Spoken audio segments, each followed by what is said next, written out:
Hello students, in this video हम लोग discuss करेंगे ट्रांसफार्मर के बारे में। क्वेश्चन कैसे पूछता है, describe construction and working of a transformer. तो देखो, it is a device which is use to change the voltage. Simple definition याद रखो, it is a device which is use to change the voltage, low to high और high to low. देखो, it works on the principle of electromagnetic induction. यह electromagnetic induction के principle पर work करता है, कार्य करता है। अब देखो, it is of two types, step up transformer and step down transformer. Step up transformer का मतलब हुआ it converts low voltage into high voltage. Step down transformer का मतलब हुआ it converts high voltage into low voltage. अब देखो, construction simple है। देखो, there is a soft iron laminated core. यहां देख रहे हो लैमिनेटेड कोर है, सॉफ्ट आयरन का बना हुआ लैमिनेटेड कोर है। अब इसके एक आर्म पर प्राइमरी कॉइल है, इसके अपोजिट आर्म पर जो है सेकेंडरी कॉइल है। Primary coil is connected to source of alternating current और alternating EMF, while secondary coil is connected to load resistance, external circuit से कनेक्टेड है।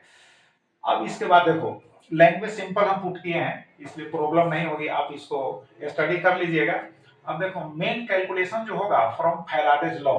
अब जैसे एक चीज और समझ लो, जब एसी सोर्स से कनेक्टेड है, अल्टरनेटिंग करंट के सोर्स से कनेक्टेड है, तो फ्लक्स में चेंज होगा। तो कौन सा फ्लक्स? मैग्नेटिक फ्लक्स में चेंज होगा। क्योंकि अपोजिट में यह सेकेंडरी कॉइल प्रेजेंट है, तो इसका भी मैग्नेटिक फ्लक्स में चेंज होगा। तो due to change in magnetic flux, इसमें ईएमएफ जो होगा इंड्यूस होगा। That is induced EMF is produced in secondary coil. अब देखो, फैराडेज लॉ क्या कहता है कि EMF is equal to minus N D phi by D T. तो for primary coil it is written as E1 is equal to minus N P D phi by D T, and for secondary coil it is written as E2 is equal to minus N S D phi by D T. Right, अब divide कर दोगे तो यहाँ D phi by D T cancel हो जाएगा, minus minus cancel, तो E1 by E2 is equal to हो जाएगा NP by NS. Equation number हो गया फर्स्ट। अब देखो, as power of P coil is equal to power of S coil. इसका मतलब है कि पावर में लॉस नहीं होता है। अरे कुछ ना कुछ तो लॉस होता ही है यार, लेकिन यहाँ पर हम कंसीडर करते हैं कि पावर में लॉस नहीं होता है।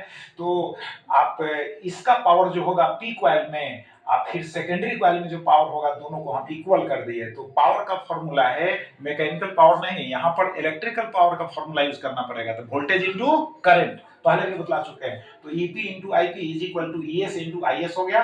अब इसी का फॉर्म हो गया EP by ES is equal to IS by IP. Equation number क्या हो गया? बोलो, 2 हो गया।